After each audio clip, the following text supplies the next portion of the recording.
کیا وجہ ہے ہم بیرون ملک جا کے بھی خود کو بدل نہیں پائے ہیں, اچھی باتیں سیکھ نہیں پائے ہیں, اپنے میں ہم جو ہے وہ بہتری لا نہیں پائے ہیں, ہم اپنا ہی محاسبہ نہیں کر پائے ہیں؟ میں 2-3 باتیں یہاں پہ کروں گا, بس تھوڑا سا ٹائم چاہیے. پہلے جو صحافیوں کے بارے میں بات کی ہے, میں سمجھتا ہوں جس طرح آپ نے وہ بات کی نا, میں کہتا ہوں مزدوری کرنی چاہیے. صحافی کو کام کر کے اپنی ارننگ کرنی چاہیے, اس کے ساتھ ساتھ صحافت کرنی چاہیے, کیونکہ ہمارے جن اداروں سے ہم منسلک ہیں وہ ادارے ہمیں پے نہیں کرتے, اس لیے پھر کہاں سے سسٹم چلے گا؟ اگر ہم مزدوری نہیں کریں گے, کام نہیں کریں گے, اپنی ارننگ نہیں کریں گے, تو فیملی کو بھی ساتھ لے کے چل رہا ہے. یہ اس میں میرا خیال ہے کوئی ایسی بات نہیں ہونی چاہیے کہ جو صحافی کام کرتا ہے یا مزدوری کرتا ہے وہ صحافی نہیں ہو سکتا, کیونکہ جب ادارے آپ کو پے نہیں کریں گے میں تعارفی بٹی صاحب میں تصحیح کر دوں, جو صحافی ہے, جو لکھ رہا ہے, جو کالم نگار ہے, جو رپورٹر ہے,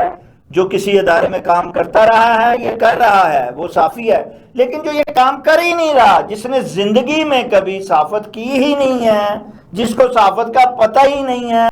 آپ دیکھیں بڑی تعداد وہ پریس کلبوں کی ممبر ہے, بلکہ بڑے بڑے عہدوں پہ بیٹھے ہوئے ہیں. آپ یو کے میں دیکھ لیں, آپ کینیڈا میں دیکھ لیں, آپ امریکہ میں دیکھ لیں, آپ وہاں پہ حیرانگی ہوتی ہے کہ ایک لفظ کبھی لکھا نہیں ہے, وہ پریس کلب کا سیکرٹری صدر بنا, بلکہ پریس کلب اس پہ چل رہا ہے اور وہ خود کو صحافی نامزد کرتا ہے. ان کی بات ہو رہی ہے. بالکل ٹھیک ہے آپ نے. کہ کیمرہ مین بھی صحافی ہے, اگر کچھ نہ کچھ کرے تو صحافت میں نام تو لے نا اپنا. اگر وہ کیمرہ مین ہے وہ بھی صحافی ہے, اگر کوئی رپورٹنگ کرتا ہے, کوئی کالم لکھتا ہے, صحافت کے تو بڑے شعبے ہیں. نمبر 1. نمبر 2, یہ بات آ گئی کہ ہم نے اپنے آپ کو بدلا کیوں نہیں. ہم نے مسئلہ یہ کہ ابھی جو میں بات یہاں کی کرنا چاہتا ہوں کہ سب سے ضروری یہ ہے کہ جب ہم کسی بھی کنٹری میں موو ہوتے ہیں تو ہمیں فرسٹ آف لینگویج سیکھنی چاہیے. سیکنڈ یہ کہ اپنے بچوں کو ایجوکیشن دلوانی چاہیے. میں نے پہلے بہت سٹارٹ میں سیاست پہ پروگرام کیے تھے, لیکن میرا 99% جو پروگرام ہوتے ہیں, جو لائیو پروگرام کرتا ہوں, وہ کمیونٹی بیس اس لیے ہوتے ہیں کہ سوشل جو ہمارے مسائل ہیں اس پہ بات کی جائے, یعنی کہ اپنے بچوں کو ایجوکیشن دلوائے تاکہ یہ اس معاشرے کا بہترین حصہ بن سکے اور آنے والے وقت میں وہ اپنی فیملی کی, اپنے بچوں کی اور اپنے ملک کی بہتر طریقے سے خدمت کر سکیں. لیکن مسائل یہ ہے کہ ہم جو ایک بات جو بڑی میرا خیال محمود صاحب اس کو اپریشیٹ کریں گے کہ ہمارا جو پیسے کا کمپٹیشن ہے نا وہ ہمیں لے ڈوبا ہے. میں سمجھتا ہوں یہاں پہ بزنس مین ہے, اس کی 100 سپر مارکیٹ ہے, تو یار میری ایک تو ہونی چاہیے, کوشش کرنی چاہیے. میں نہیں کہتا میں نہیں کوشش کرنی چاہیے, کوشش ہونی چاہیے, پیسہ کمانا چاہیے, لیکن مسئلہ یہ کہ اس کمانے کی وجہ سے آپ اپنے بچوں کا مستقبل تو دینے میں نہ ڈالیں, ان کو ایجوکیشن پہ لگائیں, وہ یہاں پہ پڑھیں, 2-3 سال 4 سال 5 سال ان کو دیں. آپ تھوڑی ارننگ میں کمایا گزارا کر لیں. پاکستان کو